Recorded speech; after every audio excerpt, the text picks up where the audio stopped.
Thank you very much for that brief introduction, which did not embarrass me.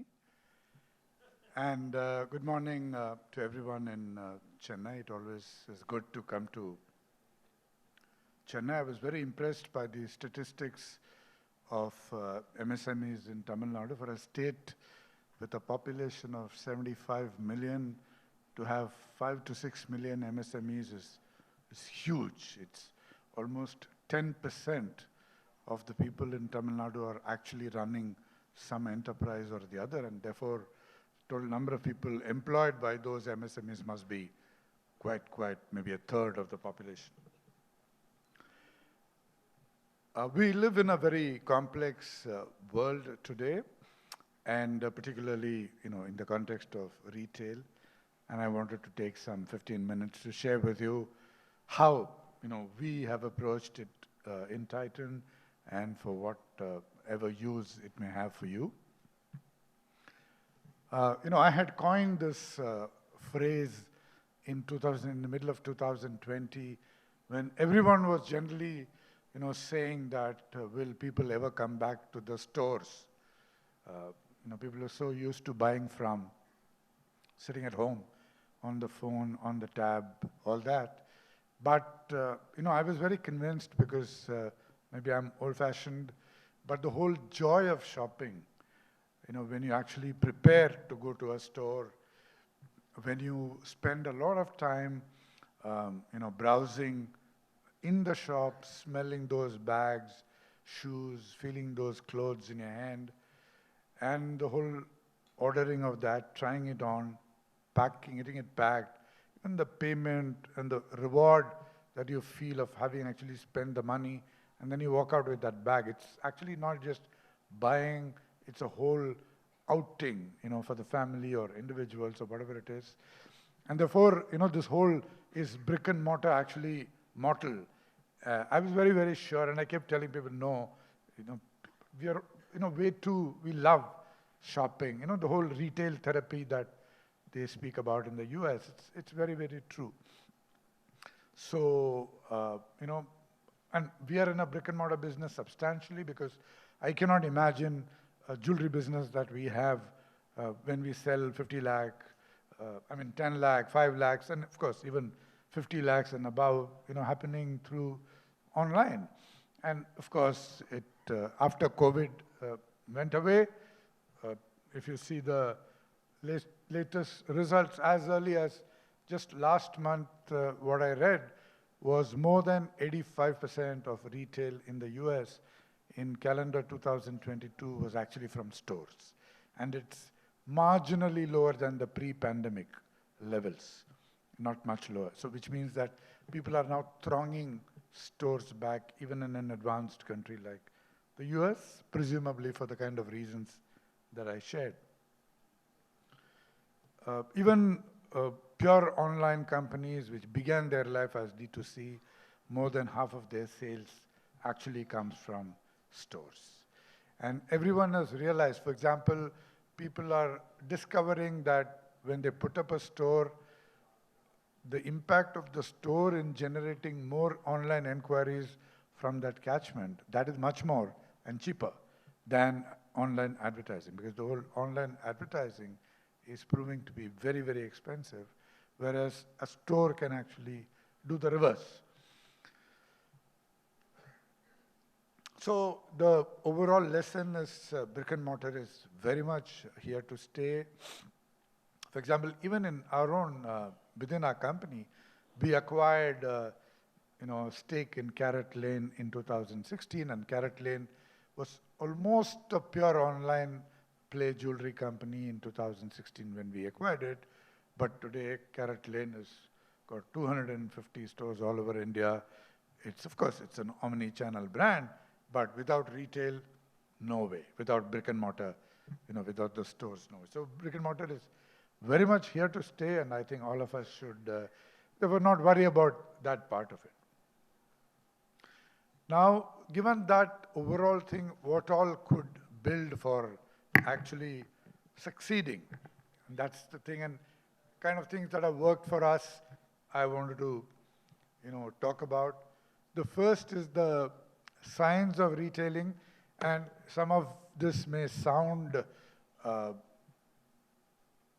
a little dated, if I can call it, but frankly, we are discovering that these are as fresh as today. What do I mean? Like, we have been in the business of what I would call professional scientific retailing for about 2 decades now. Even though we became a true retailing company in the early 2000s. Before that, we were more a product, brand, distribution kind of company, but retail, where you directly connect with customers, all that, became true more from early 2000s. So despite being a retailing company of that much experience, we're still discovering, like we just got into the sari business about 5 years back, 6 years back. Tanera is our brand of saris. And the whole idea of what saris, what kind of saris, what price bands, what depth of SKUs to keep in which store is the most central, I would call, critical success factor in any store. What material you have inside so that you maximize the sale once somebody comes in. And we're still learning. Whatever processes that we may have, gained in the last, 20 years is really of not too much use. And therefore, all of us spending a lot of time to really pin down for every catchment, if you're in that kind of a thing, including if you're in Adyar Anand Bhavan, maybe there are some things which are popular in a particular catchment. And therefore, organizing your, in a way, in-store around the assortment and the replenishment strategy for that assortment is a very critical thing that all of us should spend more time on. And of course, the store operations and profitability and creating a very simple but vivid, method of looking at the rent as all your key costs as a percentage of, some retailers have this gross margin return per square foot. So depending on the evolution that each of you has, but keeping an eye on it and in a very agile manner, relocating if your store decisions are turning out to be wrong, but fast is the other part of it. If you're into franchising in any case, in any way, then the whole, one of the biggest successes of Titan Company is the franchising as a route. On the one hand, we are India's most successful franchising company. But equally, why are we successful? We are successful because we treat the franchisees as partners, as family, not just as business associates. And what does that partnership actually mean? It means involving them in key decisions, listening to them all the time, spending a lot of time with them by traveling, the leadership of the company, being there in the market in the smallest of towns, being with the partners all the time. That is what we call partnership. And therefore, if you practice that in a very systematic manner, including generating annual, biannual conversations of formal feedback from them, how to improve businesses and all that, you can build a very strong foundation and reach much deeper than you can do yourself. And the fourth one is, customer experience. We have close to 30 million customers. We must be the company with the maximum, on the one hand, database, and what we know about customers in terms of their buying habits, their personal milestones and things like that, on the one hand. And also where thousands and thousands of our staff personally know millions and millions of customers. Now that power of relationship using technology, and I'll just talk about technology in a moment, but the relationship that we have built and we continue to build, and you can do it in whatever business you are in. To do that, you need to have a orientation about customers of that kind. All your staff need to be aligned in that manner. And of course, now with technology coming in, using technology that much more. But that customer experience, and I'm sure, brands like Nalli would appreciate that, because that category would thrive on deep customer understanding, deep customer relationships, where when the customer comes in, the customer is not just having a favorite store, but she has a favorite staff member. That favorite staff member is on leave that day, the customer doesn't feel like buying. There are many cases where she would get the bill made, but come back 3 days later and take delivery from her favorite salesperson. Now, that kind of relationship, obviously, it works better in higher ticket sizes. I'm sure some of you are in higher ticket size businesses, high repeat businesses, where that kind of a relationship, like in pandemic, the staff could simply call customers and get sale because of that relationship.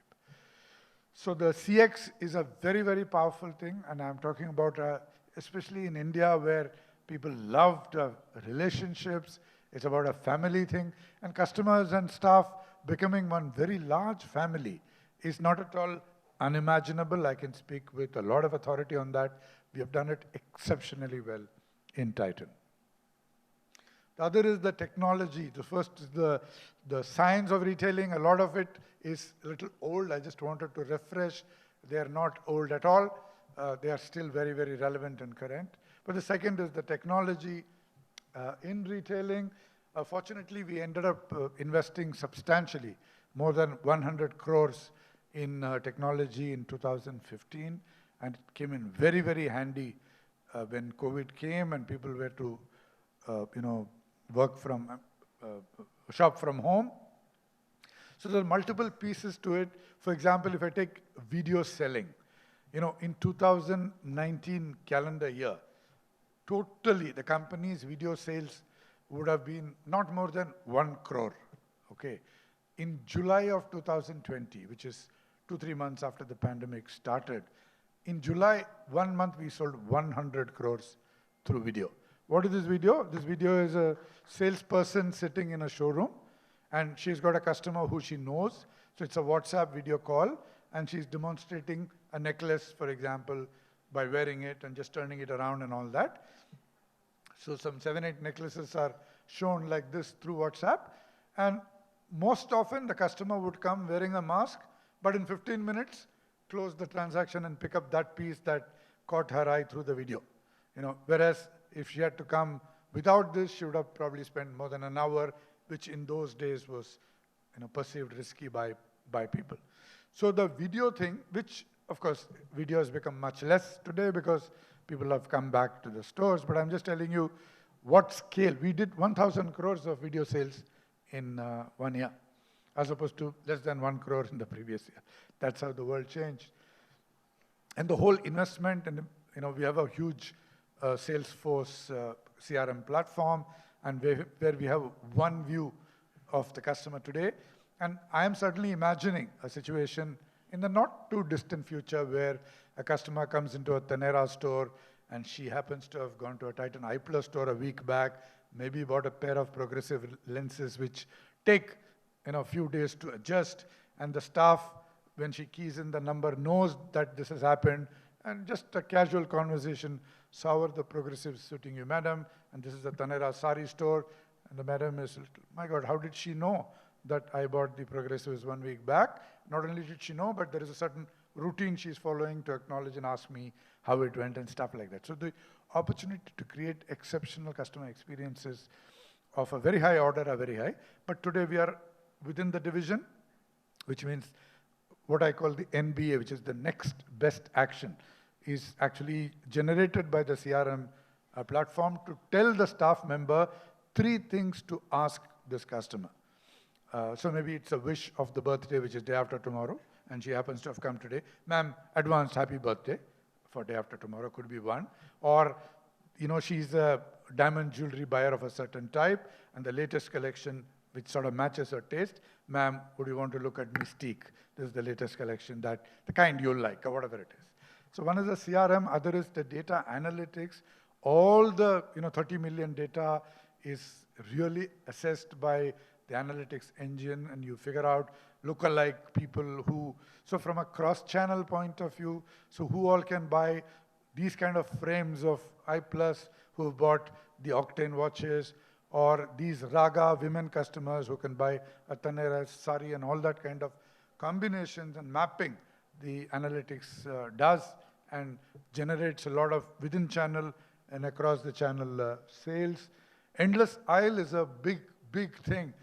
You know, we didn't imagine that people would look at a computer inside a store, look at some pieces and say, can you have it shipped for me to see it here? And once it is shipped, the chances of it getting sold is pretty high. It's at the 80% range. And we do about 1,000 crores of endless aisle sales of jewelry, which means that the entire network, the stock of the entire network, all the choice lying across the country or state or wherever is visible in every store for you to maximize the sale, which we didn't think earlier that it would happen. But it is happening. And of course, Omnichannel is a big thing. There is no online, there is no on-ground anymore. It is a seamless Omnichannel thing. And all our investments, like I said a few years back, today we are also onto the SFDC Omnichannel platform and going towards, more and more towards those continuous journeys that Kumar spoke of. And that certainly, the whole Omnichannel thing, how it will pay out in different industries, I'm not really sure, because there may be some industries where the Omnichannel may not be that relevant, but certainly the website experiences would be very relevant in whichever industry you are.